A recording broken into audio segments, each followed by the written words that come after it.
Thank you all for being here. This event is organized by Debt for Climate. This is within the framework of Jubilee. This is a year for Jubilee, and this is an ancient practice that used to mark the beginning of a new cycle, the liberation of people that were under slavery from the beginning of humanity. We know that power cannot be accumulated forever. And if without a just distribution, the society will collapse. To advance, we are very happy to connect with the minds that have given a guide to our conditions, to our fights in recent years. And also, we would invite you to construct together a resistance in these very threatening times that we're living now. On the 18th of February, with the Jubilee of artists, philosophers, thinkers, fighters for society are gathering to try to work towards justice, balance, and we're very happy to listen to all of these four thinkers that have been there.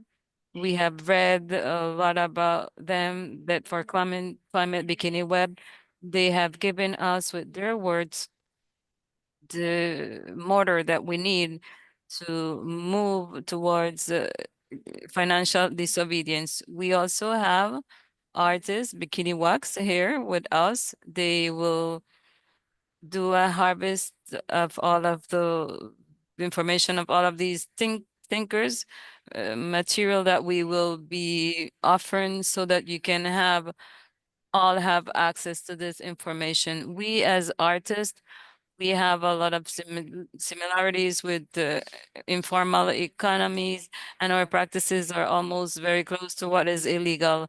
For us, these have been thinkers that are very good for us, and we will be sharing the Bikini Wax creation. I will go to introduce our first guest now. Our first guest is Denise Ferreira da Silva. She's an artist, philosopher, and professor. Samuel Rubin in humanities, and she works at the University of New York, racial activities. She's an art teacher at the University of Monarch, Australia. She deals with crucial aspects, aesthetics, Black thinking, feminist thinking, and historic materialism. She's an author of Towards a Global Idea of Race, That Impayable Debt, and together with Paula Chakravartty, she wrote Race, Empire, and the Crisis of the Supreme. Her artistic work includes Separate Rain, Fort Waters, Deep Implicancy, and the Ancestral Flames, Ancestral Clouds. In collaboration with Una Neumann and Artistic Plastics and the Poetical Reading Sensing Salon in collaboration with Valentina de Cineria. She has participated in many conferences in great statistic spaces. I will now give the floor to Denise. Remember to listen to Denise. You need to activate the interpretation in English or French. Thank you, Denise. Gracias, I will now Bernat. give you the floor. Graças a todos, todas e todas por estarem aqui. It's a pleasure to be part of this important conversation with these amazing thinkers and militantes. I'm going to speak in English because my Portuñol is horrible. And I think it will make more sense for us to talk.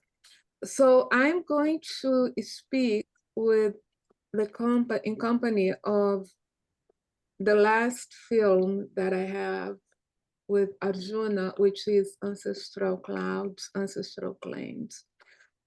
And it's going to be on while I speak without sound. Hopefully it doesn't have sound. Okay. Okay. Yeah.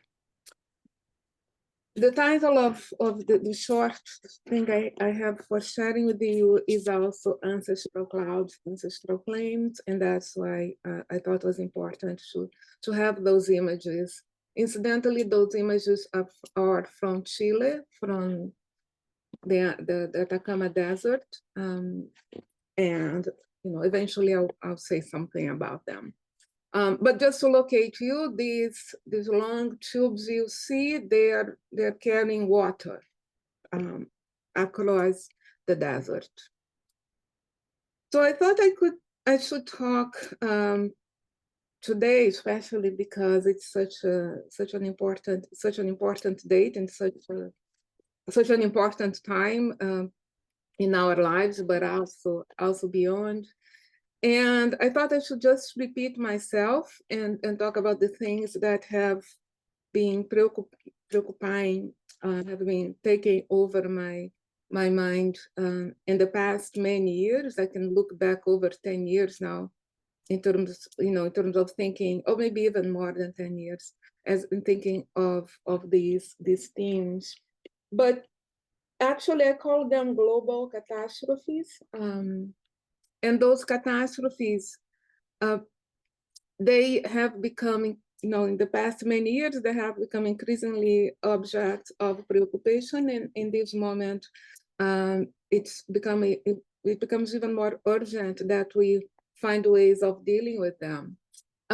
Those catastrophes, of dealing with them in terms of actually facing up to them and on the basis of ethical principles that will indeed allow us to address them as catastrophes, which means that would also mobilize us towards figuring out ways of addressing them. This is what I mean by addressing them. Those catastrophes are four.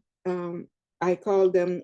One is criminality, which basically refers to the criminalization of people of color, but in particular of Black and brown persons and territories, where they're criminalized in terms of the general terms of drugs, etc., but also who are criminalized as migrants, as refugee, asylum seekers.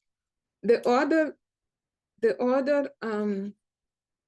catastrophe has been this displacement of this, unending displacement of persons which are taking place, whether because of armed conflicts in Southeast Asia, in the African continent, in the Middle East, or because of the ravages caused by capital in its different extractive, whether economic or mineral extraction. And also,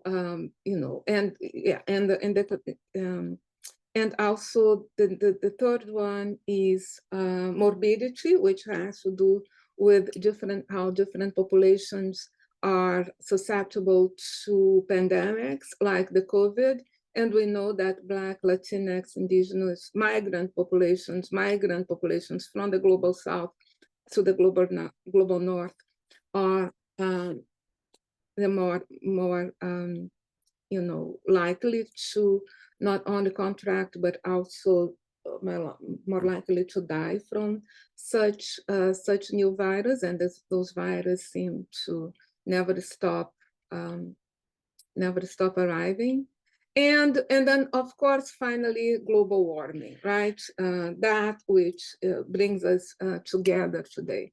So what I have to present to you today is an invitation, is an experiment, which has to do with the kind of shifting thinking that I think it's necessary so as these catastrophes can be faced for what they are, which are expressions of injustices that result from colonial and racial subjugation.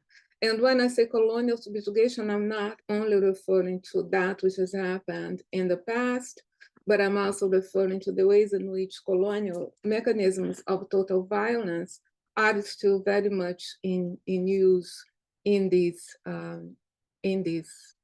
moment. So what I have prepared today is just a snippet of anti-colonial thinking that takes into account these four developments, and that also situates them within a particular view of the global context. And the question is what would take so as we can address these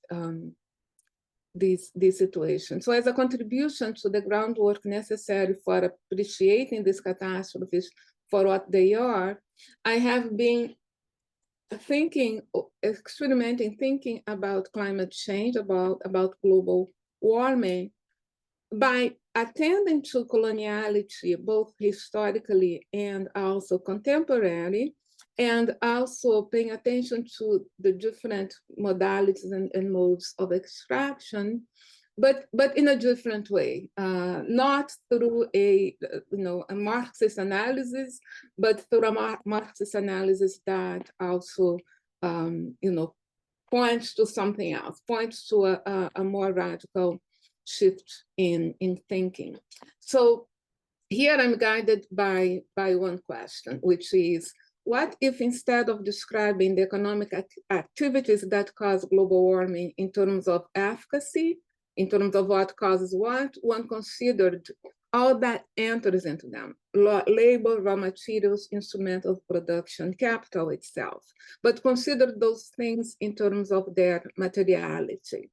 So if we attend to the very process of generating greenhouses, right, to the transformation or transduction of potential energy, labor, or internal kinetic energy, heat or calor, a transduction that takes place when something is applied to provoke an alteration in something else, in the case of labor, or when something exists alongside everything else that also exists. In this case, it is calor, heat.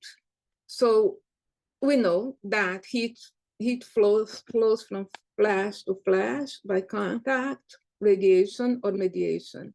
We know that everything that exists emits electromagnetic radiation as long as its temperature is above absolute zero. So internal kinetic energy, which depends on mass and speed, can be transformed into any other form of energy. So when we attend to heat, then it is impossible, if we attend to heat, it is impossible not to connect excessive extraction of labor of bodies and the earth territories in an excess that takes place precisely in those countries under financial subjugation, those who are dealing with that it is then possible to connect this excessive extraction and the excess of heat that is affecting the livability of the planet itself. So we know, right? We know that global warming results from the emission and accumulation of greenhouse gases, carbon dioxide, methane, and nitrous oxide. And this accumulation is what has raised the temperature of the lower half of the planet, of the atmosphere. The accumulation of gases, then, one can think, it's inseparable from the expropriation of land and labor necessary to access fossil fuels and soil. So whether we locate, the efficient cause of global warming in the emergence of agriculture, or if you look at more recent, in aspects of industrialization, it is, we know that there is this correspondence. So what I'm proposing then is a different approach to existence that allows us to understand global warming without being held by geographic and historic separations. So we know from theoretical and also experimental findings that there is an equivalence between matter and energy. That equivalence was materialized in the bombs deployed in Hiroshima and Nagasaki, and which were also the ones tested in the Marshall Islands. And that equivalence is also the one which with Lai's intensity is at work in calor, heat, and in labor, which are basically, transfer of matter in its presentation as energy. And, talking about energy and having in mind this option, which is the pervasive one, to substitute oil with renewable energy, such as electricity from lithium batteries, for instance. I just want to call attention to the images that you saw before, and I'll go back to them so you know what I'm talking about. These images here are images of the extraction of lithium in the Atacama Desert. And the water Denise, I think that we cannot see how the video moves. We only see the screen like stop. You don't see it? It is paused. So it's only like a still. We cannot see it moving. Yeah, I know, because now it's paused. I don't know why. Wait. Okay, it's just an image. Cool. If it's the video, maybe you can try to stop sharing the screen and then share it again. Yeah, I will, because, yeah, I did. What happened?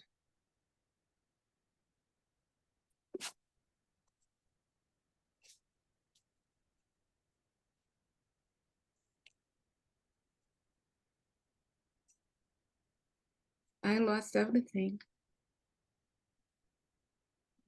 Okay. Okay. And you cannot share? I don't. Okay, now I see you again. I had lost you. Okay. Okay, now I see you. Let's see. Here is the image. Can you see now? Yeah, it's moving now. Okay. Okay. Thank you. So these are the lithium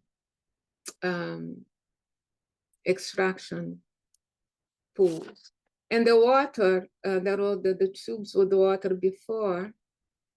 Let's see. Which were taking water to these, but it's okay. It can work. So here, what happens in the Atacama, and I'm sure in other lithium extraction sites, is that this requires quite a bit of water. And in the Atacama, the water being used was from the glaciers, from the Andes. But the exercise I have for you is a little bit to think about not only specifically about these waters in the Andes, but other circumstances of water extraction. And we know that those circumstances, we can look at them in two ways. On the one hand, we know that it takes that total violence is involved, whether total physical violence, juridic violence, or economic dispossession. But we also know that that water, not all of that water is extracted, right? That the water that has been there for a long time remains in the composition of the living things and the non-living things that exist in those territories. But more importantly, we know that the water that has been extracted has, as particles, has circulated from that which exists in the space into that which presents as water to that which presents as something solid. So what I'm trying to bring out here is the image so that the wealth that's being accumulated by the descendants of the occupiers, of the settlers of those lands, but also by those who are extracting lithium from such sites, that wealth that is in the US, in Europe, in other places, that stolen wealth is composed, can also be seen as a transformation or a transduction of these waters, and then of everything that in which the particles composing these waters is composed. So of course, this is echoing indigenous claims to land, which are not claims to possession, but are claims that are that are articulated precisely because of this inseparability. But what I'm highlighting here is that the fact that that which has been extracted, because it has been transduced, it has not disappeared, right? It has become something else in the process over and over again without a stop. So we can say that the bodies of the ancestors, which were composed of what grew, in those places because of those waters, that those bodies are now, the particles composing those bodies are now taking part of something else. So if we take transformation of one form of energy into another, which is a process related to the equivalence of matter and energy, if we take into account, we can then think of reparations in terms of the restoration of that which is being extracted. And we would think about it in different lines. So we would not only be talking about, or in terms of what can be monetized, but we'll be talking about actually the very impossibility of returning that which has been extracted and now has been transformed. And this is the principle that I have in mind.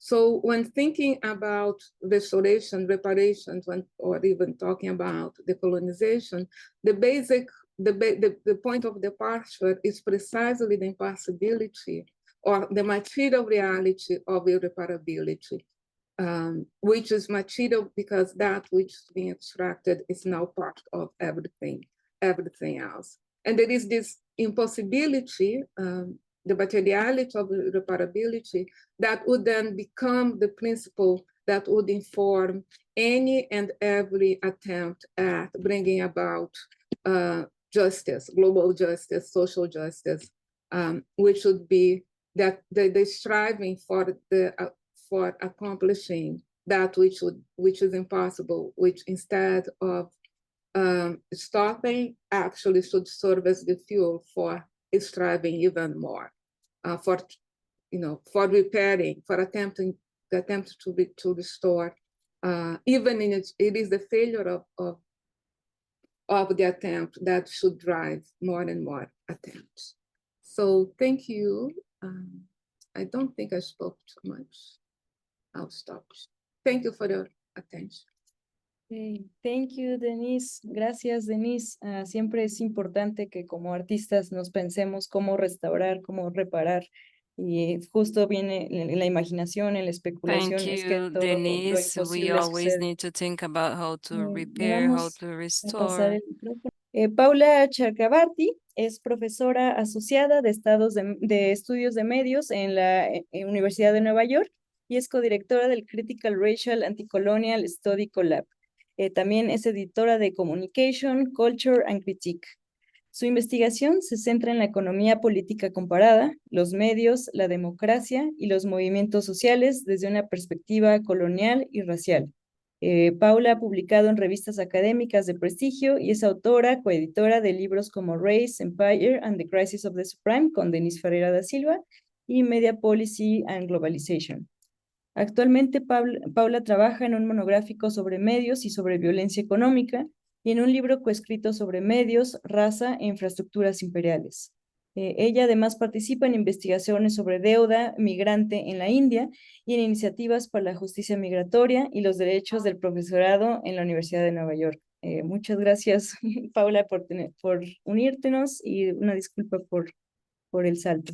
Entonces voy a compartir pantalla otra vez y te cedo el espacio. All right.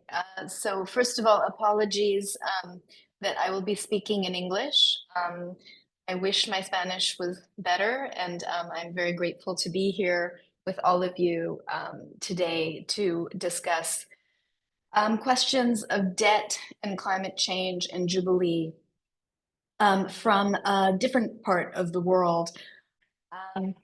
So what I will do today is address the question of debt, of the debt Jubilee and disobedient feminist imaginaries through what Denise and I have elsewhere called unpayable debt, and to sort of think through this category of unpayable debt, or this analysis of unpayable debt across multiple locations. Here, I want to think from the vantage point of both India and South Asia, the focus of much of my research and where some of my family is based, but also from the US, where I live and work and have family and political investments. So I'll start with the United States, and this is all in 15 minutes, so we will move quickly across these different places. And I'll talk a little bit about what the image that you're looking at below. So, but I want to begin in the US. In the US, as most of you know, the current white supremacist and misogynist far-right administration has made cruel and spectacular deportations a centerpiece of the new shock and chaos administration. So when we think about debt, in this case, we might want to think about how migration, especially migration marked by racially marked subaltern populations, sometimes called low-wage migrants, are always necessarily marked by this characteristic of unpayable debt. These migrants have to take on debt to allow for migration, whether documented or irregular. Low-wage migrants are often trapped in this cycle of debt. So we can think of migration, especially migration from the global south to the global north, as a form of debt revolt. And we can think about sanctuary and the offering of sanctuary to migrants, regardless of legal status, as an ethical response. And I'm going to talk at the end of my discussion about a national sanctuary effort that I'm involved in that links almost 1,000 academics who have come together in a very short time in the US to form a national sanctuary network. So I'll talk about that at the end of my talk. When I think about debt and feminist disobedience, I'm thinking about the US, but as I mentioned, I'm also thinking about South Asia. And what immediately comes to mind is the case of Sri Lanka. Sri Lanka is a country at the bottom of South Asia, which underwent an economic and political crisis beginning in 2022, when many nations, including Argentina and Pakistan and Ghana and many, faced sovereign debt crises after the global pandemic. And Sri Lanka was forced into another round of World Bank and IMF austerity programs in 2022. At this moment in Sri Lanka, you had a feminist-led call for economic and social justice that actually led to the fall of a right-wing ethno-nationalist government and the centering of anti-austerity feminist demands. And so the case of Sri Lanka, I think, should be of interest to feminists and activists in Latin America, because you actually have a case where an anti-austerity politics in the post-COVID moment has led to the fall of a right-wing government and the rise of a progressive, relatively progressive government trying to at least be in conversation about the anti-austerity feminist agenda. So that's one dimension of thinking about these questions of debt and Jubilee from the context of South Asia. What I'd like to share with you in more detail in the time that I have left, which is about 10 minutes, so I'll spend about 9 minutes talking about this, is actually a more local and specific context of debt And that has to do with the focus of my presentation, which is based on research that I have been involved in over the last 6 years in the state of Uttar Pradesh, which is the most populous state in India, in North India. And here I want to talk about a film, a documentary film that I have been involved in as a producer, a researcher and a producer, and that's what you see on your screen, which is a film called Miles Away. In Hindi, it's called Milan Dur. This is a documentary that follows the journey of 3 women who work in brick kilns on the outskirts of a city in North India in the midst of unseasonable rains and the global pandemic. In this documentary, what unfolds is a story of mobility, debt, and the everyday lives of caste-oppressed women whose labor is both crucial and most often invisible in the story of urbanizing global India, which is, celebrated in much of the media in the world, where you have Modi, who is India's right-wing authoritarian leader, shaking hands and hugging Donald Trump. The story of the lives of the women, like the women covered in this documentary, are left, of course, largely invisible. So what we do in this film is it was made by a feminist media collective called Khabar Lahariya and Chumbo Media. And I worked with a colleague at the University of Toronto, and we were able to use research funds to basically fund the filmmaking by journalists who are part of a feminist grassroots rural media making organization. The women the film follows are from an area of Uttar Pradesh called Bundelkhand, which is a region synonymous with severe drought and poverty. Each year, women and their families travel long distances to engage in physically demanding, poorly regulated, and low-paid work that these kilns provide against the backdrop of villages where agricultural paid labor has all but dried up.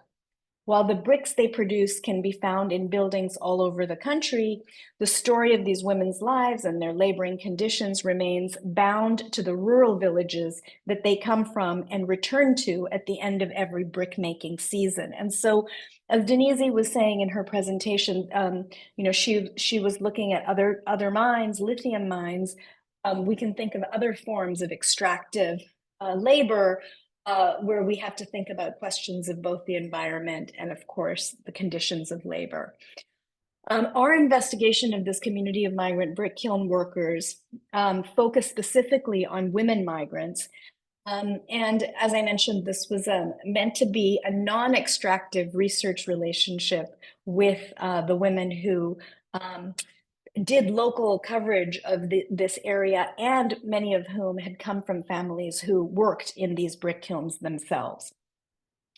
So this film was produced by a small team of Khabar Lahariya feminist media collective journalists, and they themselves conducted interviews with migrant workers and their families.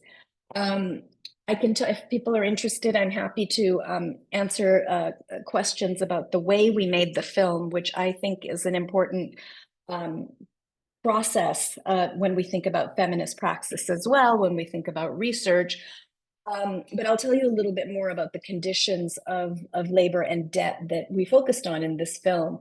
And I'll put a link to the film for those of you who are interested in the chat. If you or your libraries are interested in streaming the film, that's something that's possible, although the subtitles are in English, not Spanish. So India is the second largest producer of clay-fired bricks globally, and these bricks are used to build houses and buildings all across the country. Just in North India alone, it's estimated that there are some 250,000 to 300,000 brick kilns. And these range from small informal enterprises to large multinational construction and recruitment firms. Every year, seasonal workers migrate long distances to undertake this physically demanding work. And these workers are predominantly women, many of whom, out of coercion or necessity, take on loans from their employers and enter a cycle of unpayable debt. The pressure on each migrant family to produce many thousands of bricks within the productive season is intense. And faced with the inability to pay back their debt, many are left with no choice but to return to the kilns year after year. So what do we mean by unpayable debt? Here, more than the money left owing at the end of each season, I think it's helpful to think of this idea of unpayable debt as a cycle of socioeconomic precarity, violence and humiliation and unfreedom that these low-wage migrants face, despite and often through their mobility across local and regional borders. And so in terms of thinking about justice and reparations, we must think of ways to make migration across borders just to address these questions of unpayable debt, which force people, over and over to kind of reproduce these unsustainable conditions of life. The kiln agents, and one of the interesting things here that I wanted to share is the system of debt that these women and their families are in stem from centuries-old traditions of labor recruitment that in India developed under the British imperial rule when the British invent a system of indentured labor to replace enslaved workers when slavery is abolished by the British Empire.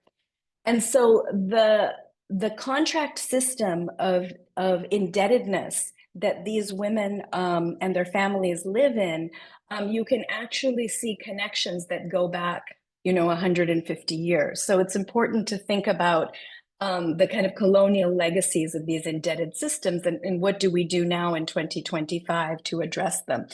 So the way it works in the context we were studying is that the kiln agents pay the laborer an advance wage. So it's like a middleman who pays an advanced wage, which then make them obligated to work for these kilns for a whole production season. The advanced wage serves as a substitute for the lacking of formal credit systems in rural India. So what this means is, as a result of this practice of providing advanced wages has persisted over a century, and it has become a kind of recurring process. The repayment of this advanced wage is based on a piece rate system of compensation, which is calculated per thousands of bricks. In the brick kiln industry itself, workers face poor working conditions that are often harmful and dangerous, include long working hours, 8 to 14 hours per day, with only unpaid rest every 15 days. Workers are not entitled to medical benefits or maternity leave, and they are not provided with protective gear. Workers are not compensated when work is stopped due to rain, and as you would see in the documentary, excess rain or excess drought then impacts the production, and the workers have to bear those costs. And so those are other costs of climate change that workers themselves have to bear. Caste is a very important dimension of the workers who are in India who are stuck in these systems of unpayable debt. And I just want to speak briefly about caste because caste is a socioeconomic system that is distinct in the Indian context. In India, in India and across South Asia, caste is a descent-based structure of inequality. And in India, caste privilege has worked through the control of land, labor, education, media, white-collar professions, and political institutions. While power and status are more fluid in the intermediate rungs of the caste hierarchies, Dalits, the group once known as untouchables who occupy its lowest rung, have experienced far less social and economic mobility. So to this day, they are stigmatized as inferior and polluting and typically segregated into hazardous, low-status forms of labor. When we look at brick kiln workers, almost half of all migrant workers in the brick kiln industry are from these oppressed caste communities, the very bottom communities, and then another 35% are the close to bottom in terms of oppressed communities. And so this sector in many ways represents the extra exploited, or what Denise in her last book talks about excess and the exploitation of excess. And you see these workers very much in that condition of excessive exploitation. So in the film, what we do is try and follow the lives of 3 women in these in the brick kiln industry, and we try and tell the story in a way that shows both the exploitative conditions of labor, which are known, but also the ways in which this unpayable debt is reproduced. And finally, we also look at the ways in which mobility for these workers is one dimension of access to a dignified life. Because for many of these women, staying in the rural villages, they are subject to, in many cases, more oppression and more control sometimes from their own families. And so even though the conditions of work in the brick kiln is hyper exploitative, there are some dimensions of freedom, right, and collective freedom, especially through their experience of friendship that we focus on in the film. And you get a sense of that when you watch the film. Our research and the film itself is meant to stimulate conversation about ways in which these forms of unpayable debt continue in a world where the lives of women like these remain largely invisible.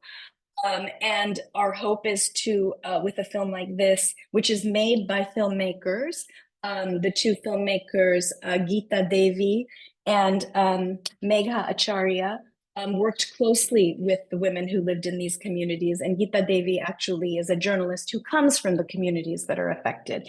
And so our hope is to continue a kind of conversation with the subjects of the film and not make this about subjects that are far removed from the filmmakers who are the kind of experts making this, producing this. We have screened this film in India, in villages, and the idea is really that this film is meant to start conversations within the communities where these workers themselves come from. I want to conclude on this question of mobility as debt revolt and return to the US, move us back from rural India, where, which was the focus of the research that I shared with you, and just talk a little bit about what some of us are doing in the US at this moment to think about mobility as a form of debt revolt. And that is the sanctuary movement that I mentioned at the beginning of my talk. In the US, the term sanctuary is used to describe what many call a love-based movement that emerged to give harbor to people displaced by US-supported civil wars in Central America in the 1980s. The movement evolved as the Bush II and Obama administrations ramped up its deportation and migrant justice advocates, protected people at risk of removal, and worked to cut ties between local law enforcement and the federal deportation apparatus. In New York City, where Denise and I both teach, the New York City is a sanctuary city. New York State is a sanctuary state. And despite the Trump administration's targeting of deportation of undocumented migrants, as well as now international students and faculty who spoke out against the genocide, despite threats of deportation of both international students and staff and of undocumented, of our hundreds and thousands of undocumented brothers and sisters in and around the city, the state can actually provide is supposed to provide sanctuary, right? And is both the city and the state is supposed to respect sanctuary laws. And so the objective of the national university-based sanctuary movement is to remind each other and to work together to practice sanctuary as to the best of our abilities. And so that has led to the creation of a sanctuary campus network as a means to build both local and regional affinity groups. I'll end by saying that the hope is, and I do believe that this is connected to Jubilee and to reparations, which is an abolitionist sanctuary for all, which does not distinguish between the deserving and the undeserving. All who are defined as outsiders to the Trump administration's MAGA state are targets: women, people of color, workers, ill and disabled people, queer, trans, and gender nonconforming people, Arab and Muslim folks, migrants, land defenders, and more. None of us are safe from Project 2025. None of us are safe from the Trump administration.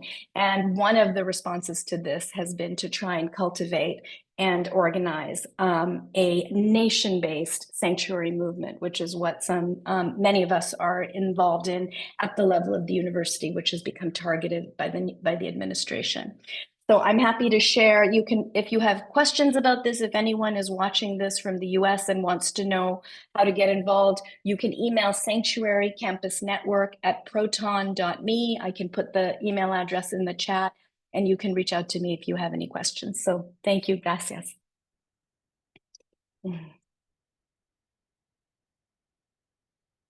Thank you, Paula. I will just reproduce, present your video.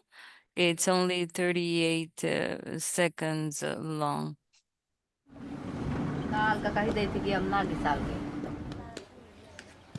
जब यहाँ से गए तो काम हिलना नहीं लाग पेश की ले लीन तो कुछ हम खर्चा कर लीन कुछ लातन दिखाता मडाडी फिर यहाँ भारत रहे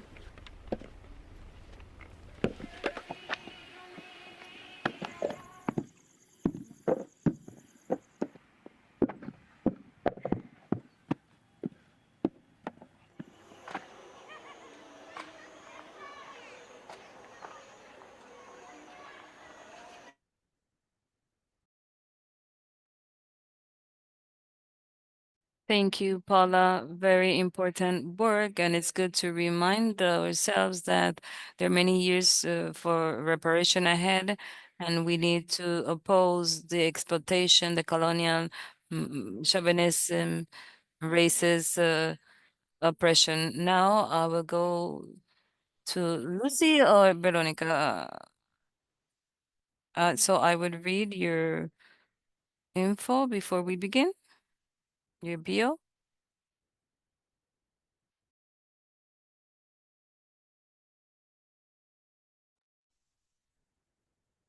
Got it.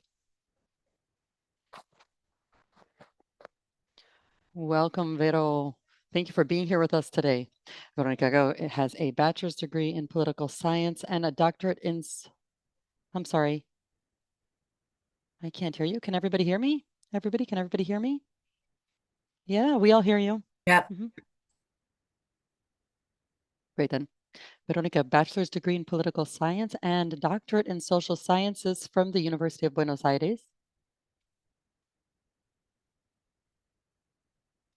Let me try and figure out what is going on. Can you change your audio?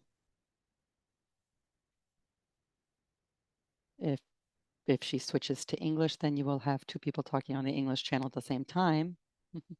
Can you hear me? All right, Vero.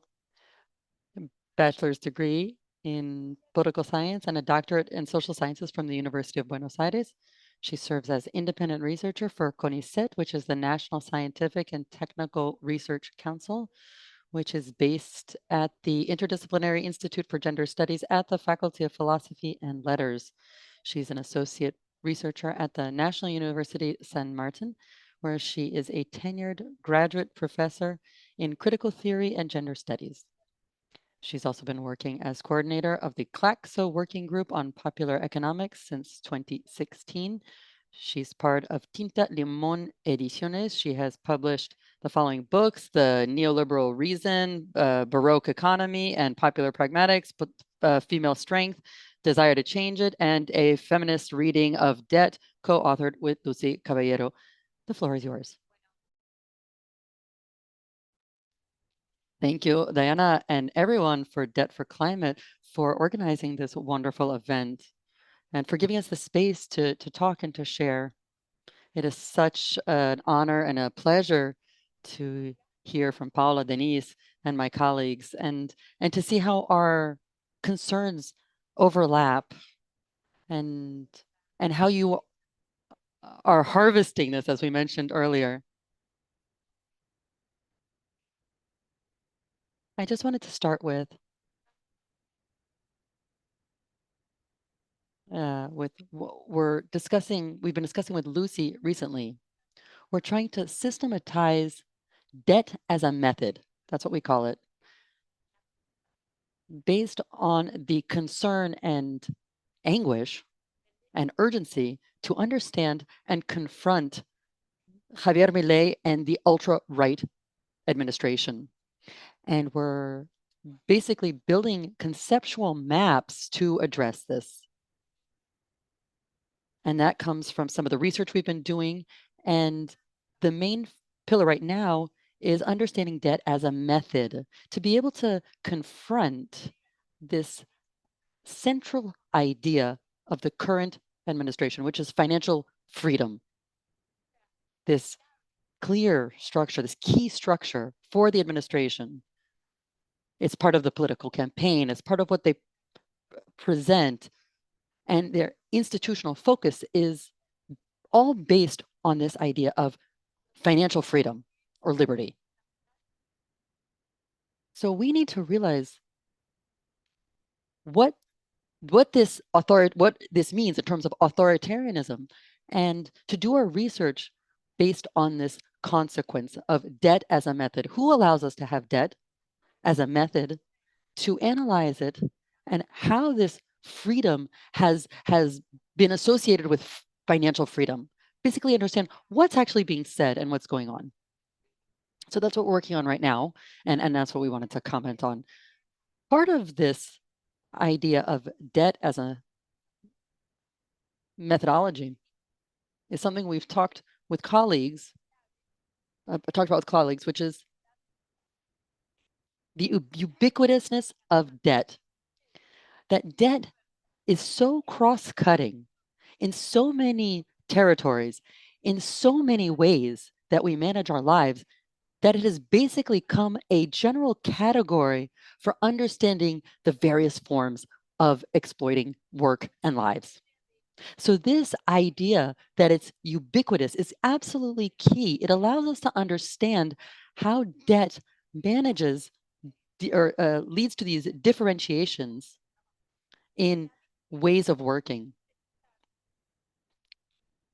as we exploit this multiplicity of ways of working. We're also interested in thinking about is specificness. What's the specificness like for Argentina of this debt as country debt, as personal and territory debt as well? It's also important to understand debt as a methodology or debt as a method, and to understand the politicization of indebtedness in households as connected to the politicization of, or the political nature of debt under the governments. So basically, we're interested in the tension between debt as a global phenomenon and the politicalization of it. That's not the same thing. It's a different process in different contexts and in different situations. In the case of Argentina, we want to stress, why is there a politicization of indebtedness? And this has become a protagonist for many years now, since the emergence of this trans-feminist movement. Something else that's also quite important, and there's a photo I wanted to share. Can you put this up? And that's the different ways in which conceptual understandings of against debt have been developed as slogans, political slogans that have been used in the streets.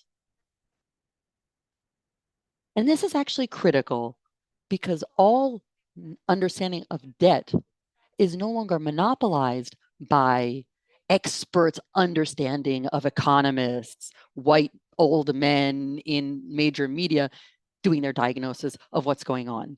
And it's now become a concept that we see in street slogans, in graffiti, on mottos, catchphrases, as a political concept, and also as a way to intervene, to fight against the knowledge and this idea, this understanding that understanding as debt has to be more widespread, or is becoming more widespread.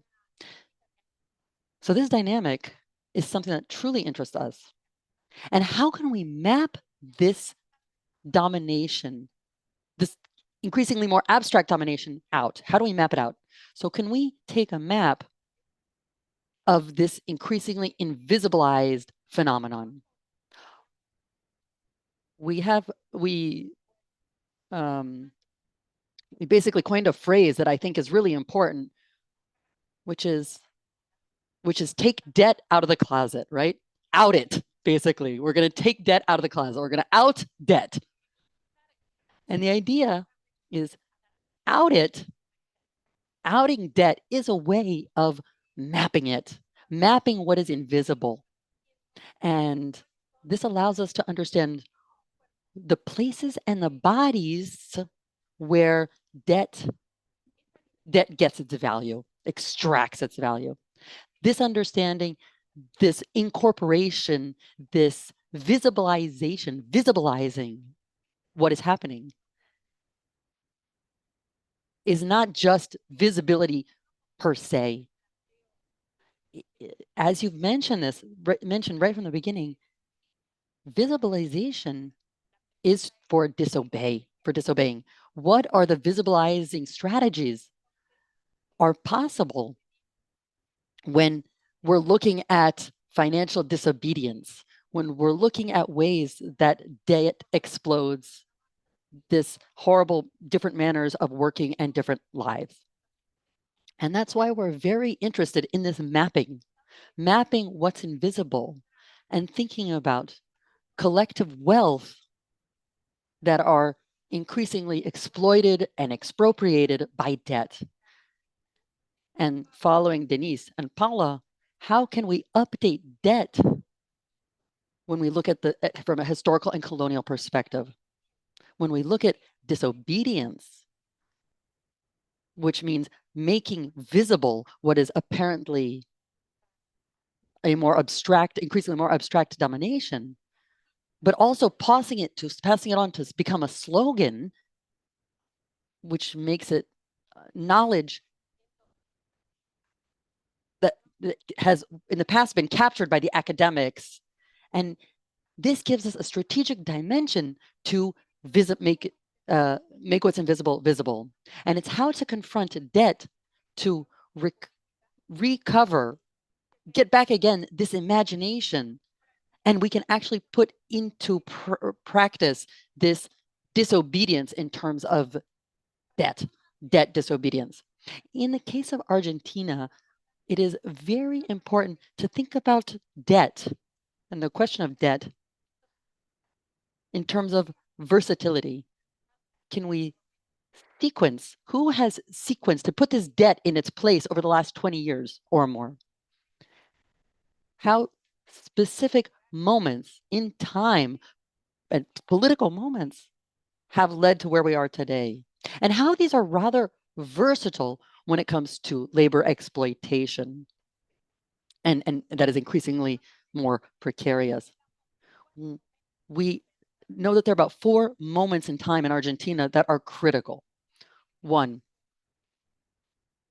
the way debt, household debt, was part of this dynamic of mass consumption. And this happened in a number of countries throughout Latin America where debt is associated with economic growth, an economic boom, and a consumption boom, which is associated with commodities and extraction in all of our countries. And this is key because we see the very first moments and scaling up this indebtedness of the population because people didn't have access to credit before. Moment two is the attachment to the IMF.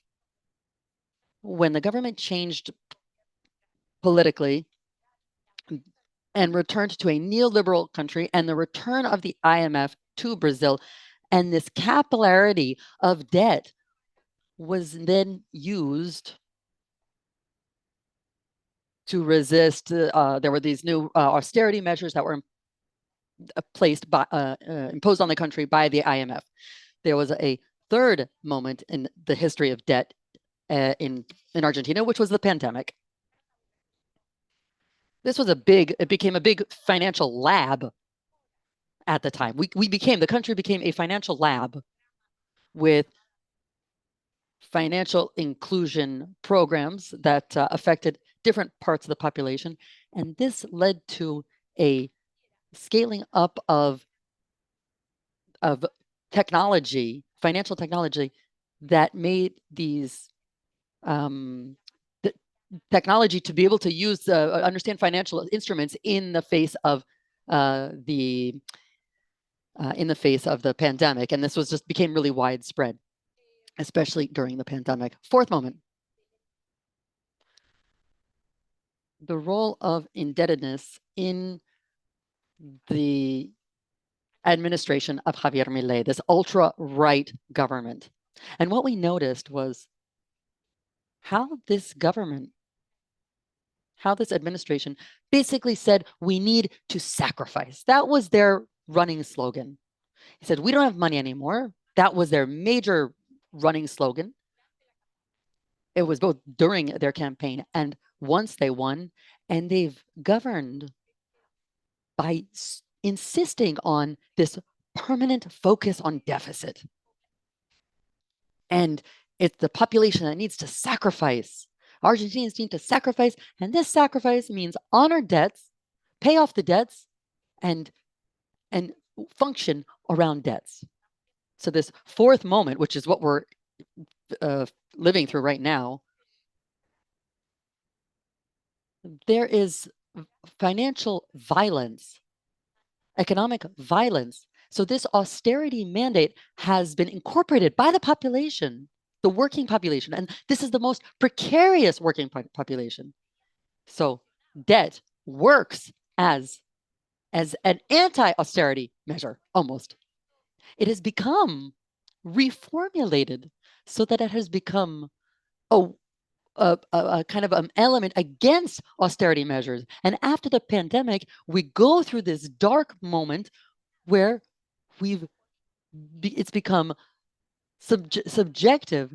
And now this mandate, this administration, basically has added debt as part of our understanding of who we are as a people.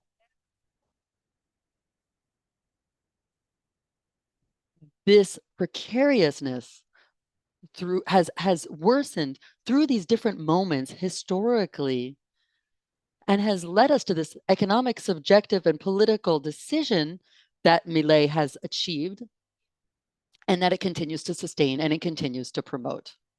And Lucy, of course, will be talking about this when she talks about more recent elements. But going back to that map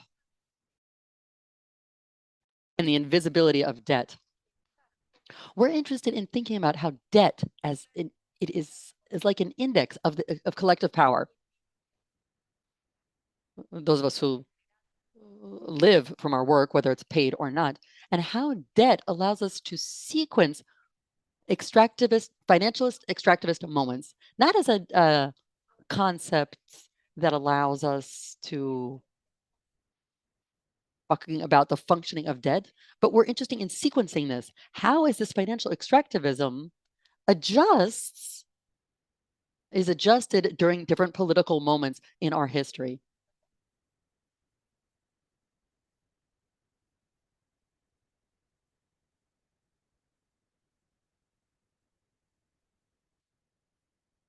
And just the last thing I just wanted to point out was the ambivalence.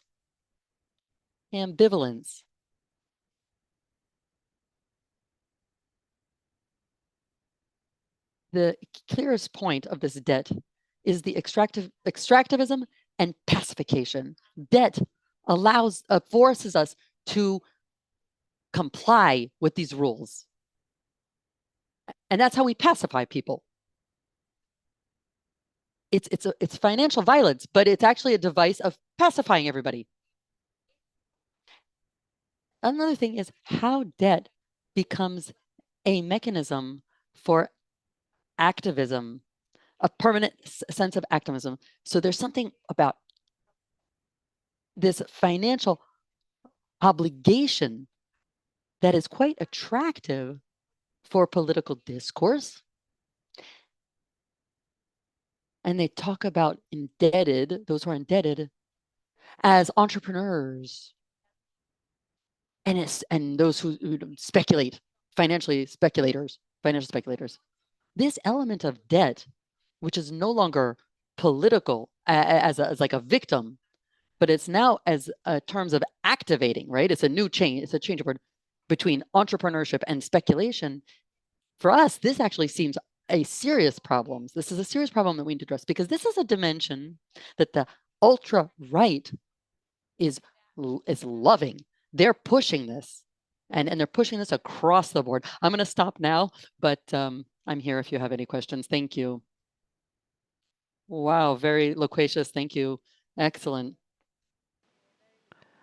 I will now give the floor to Lucí Cavallero. Lucía Cavallero has a PhD in social sciences and is a sociologist from the University of Buenos Aires, a lecturer at the National University of 3 de Febrero and the National University of Avellaneda. She researches debt, gender, and digital finance. She's co-author, together with Verónica Gago, of a feminist reading of Debt, of the book Who Owes What to Whom, and The House as a Laboratory. She's a feminist activist, and we've read these books quite carefully, Lucy, so the floor is yours. It's exciting to have you here.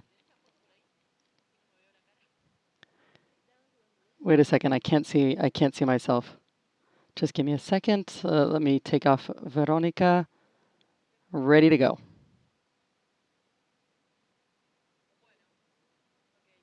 Okay, perfect. First, I wanted to start by thanking you for this opportunity. It's an honor to take part in this discussion with colleagues that I admire. I'd like to reflect on some key moments in political strategy and how they relate to the feminist movement, as Vero described. I'll start with the present situation in Argentina, and then I'll connect it to these broader political dynamics. Right now, many of the issues Verónica mentioned have become part of public discourse in ways that once seemed unimaginable. In Argentina, there's an ongoing debate about the presidential inauguration because the president recently promoted a pyramid scheme on his official account. This has sparked a broader discussion about the fraudulent nature of financial capitalism today. It's become increasingly difficult to distinguish between what's legal and what is illegal. And as a result, one of the slogans emerging from the grassroots movement is that the Milei government itself is a scam. But beyond this, there's another question, which is, who is Milei speaking to when he promotes investing in cryptocurrencies from his official account? This brings us to a critical issue that Vero highlighted, the far-right strategy in Argentina. Their approach to governance bridges the gap between the social base and the elite by glorifying the financial speculator. In a way, this figure unites the two extremes of society. In fact, Milei amplifies issues that we've been discussing within the feminist movement as key vectors of the political of political engagement, issues that for some time were abandoned by the left.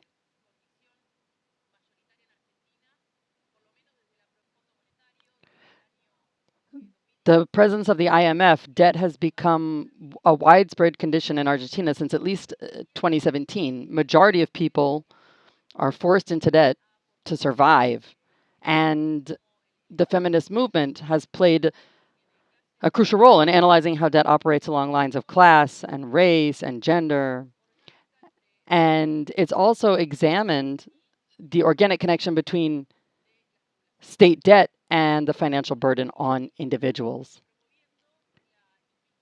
Currently, Malay promotes financial inclusion while simultaneously fostering this speculative future for young people, young men specifically.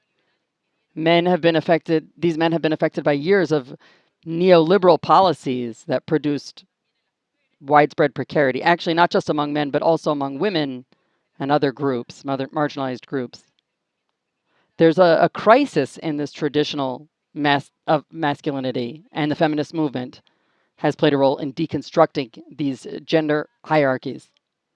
And the financial system is now targeting these young people, linking financial speculation and risk-taking to affirmation of masculinity. And this is important for us to consider. How can we build alliances by connecting feminist critiques of financialization with the lived experiences of these men?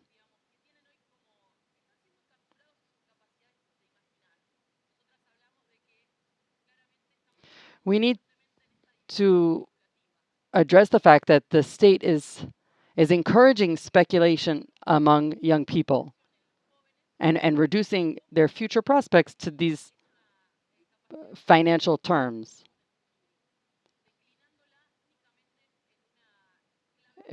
It's just financial. It's just financial terms. So this is a crucial challenge for political organization or political organizing. So how can we create alternative visions of the future that bring these young people into the transfeminist political movement?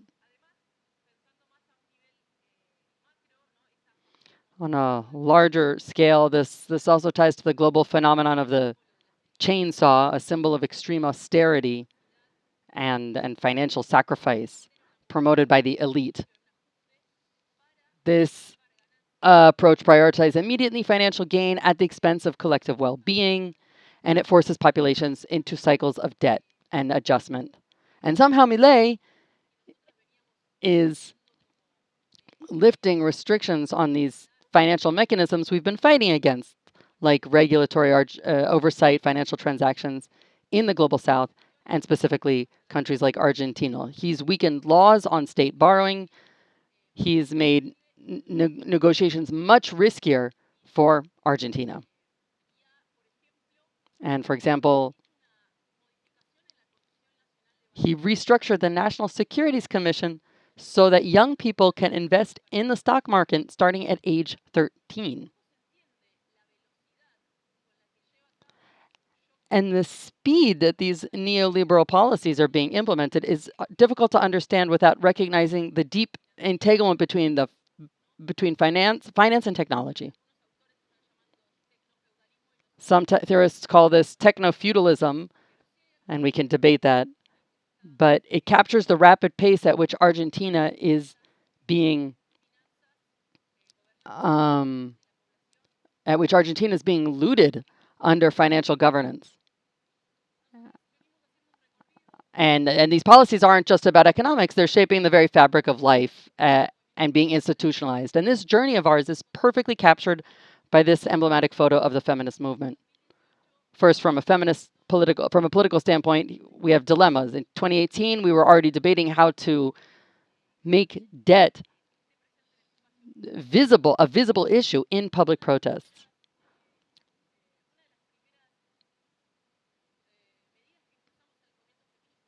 One of our first initiatives was to designate the central bank as the site for demonstrations.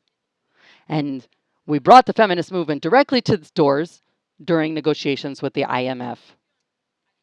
Also, we engaged in this internal debate in the feminist movement. This wasn't just a theoretical exercise. It was an effort to map the spatial reality of debt, to understand where it takes root, how it manifests in everyday life. What are its impacts? And that's when the work started, the heavy work started. We argued that if debt is a method of control, then transversality must be our method of resistance. So we collaborated with cooperatives, female farm laborers, workers in the informal economy to show how this debt firstly exploits specific kinds of labor and enforces economic obedience in everyday life. That's what it is meant by developing a political strategy, working across sectors to reconstruct these financial flows and expose the spatial dimension of debt. We began to address the spatial nature of debt as a political issue and also as a political strategy. So we began engaging in political work with many colleagues to understand the real debt and the impact of the state's mass indebtedness and its effect on the population. So what we see in the photo is a worker from the informal economy selling her products at a feminist demonstration. She's holding posters denouncing the fact that she's in debt and that she needs to take on debt just to continue her work as an informal laborer. And she's doing this in the midst of a feminist protest. This image reflects and reinforces the work being done. This effort to strategically analyze and account for how debt really affects individuals and how it manifests, how it perpetuates exploitation. Another approach also extends to legal strategies. For the first time, our organization, as a feminist organization, participated in litigation against the illegitimate IMF debt that was taken on in 2017. We're the only feminist organization that's litigating for this cause as an affected population.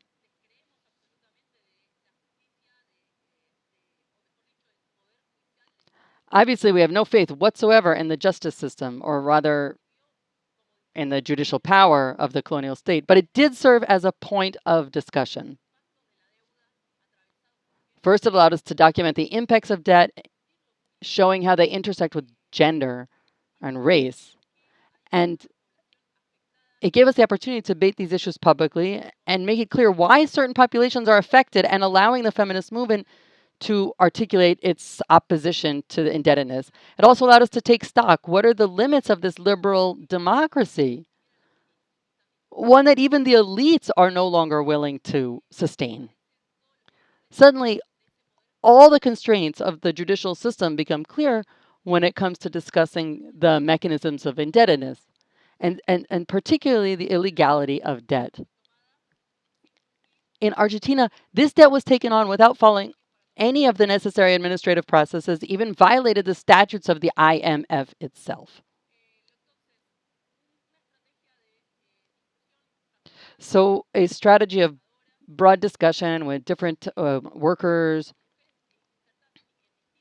with women in various sectors,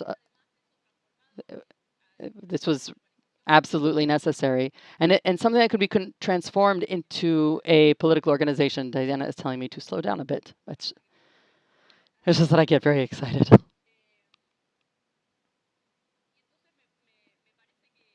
So I think the issue of debt has evolved in different ways depending on the moment. So, for example,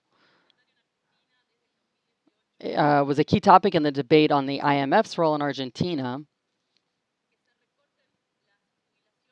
And since then, the IMF has been demanding cuts to pensions for homemakers.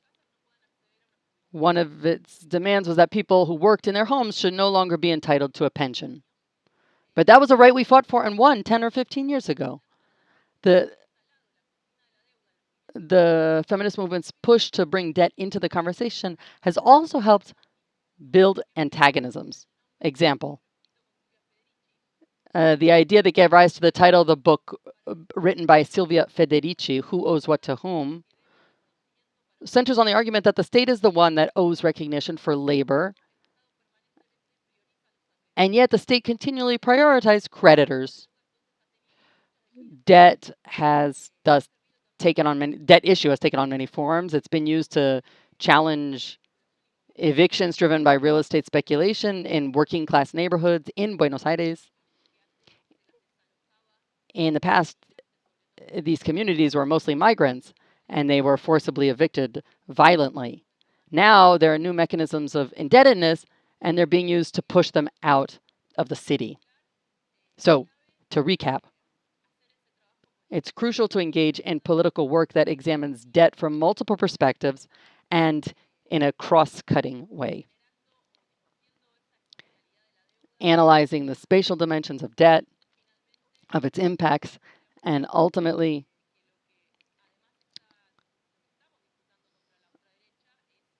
the battle that we are now waging against the far right. As Vero said, we're confronting a speculative mindset that is being promoted as state policy. Fortunately, the feminist movement has already done some rather important work to challenge this. This is not from a moralistic standpoint, but by forging alliances against the financial control over our lives that goes far beyond biology.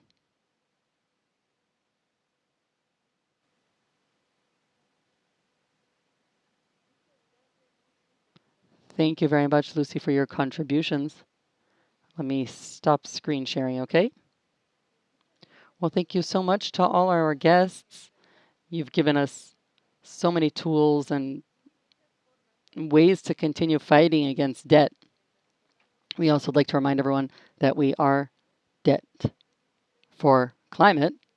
This is a movement led by the Global South, and we work to unite different movements and groups, feminist organizations, indigenous movements, land defenders, environmental activists, artists. We stand together against this system of plunder and exploitation so that instead of fighting separately, we can fight as one. And we must clearly expose where violence in our territories comes from. So we don't want to close this conversation without first thanking Verónica, Paula, Denise, and Lucy. Let's all give them a round of applause because they are spearheading our struggle and our convictions, not just today, but over for many years now. So thank you for sharing, and we'll keep fighting together, compañeras. I want to thank our interpreters who had quite a challenging time behind the scenes with all the technical difficulties. Thank you, Catherine, Leo, Rogelia, and Melissa for helping us translate tonight. We couldn't have done it without you. Thank you very much. And of course, big thank you to our friends at Bikini Wax. If you'd like, please turn on your cameras. They're the ones creating this visual harvest, the works of art inspired by your interventions. We'll be sharing them on the communication channels and making sure that Lucy, Vero, Paula, and Denise receive them directly. We'll see each other on the streets, in the struggle, and through our creations. Love to all of you. Thank you. And this is going to be recorded on YouTube, so if you'd like to check it out, you can watch this later.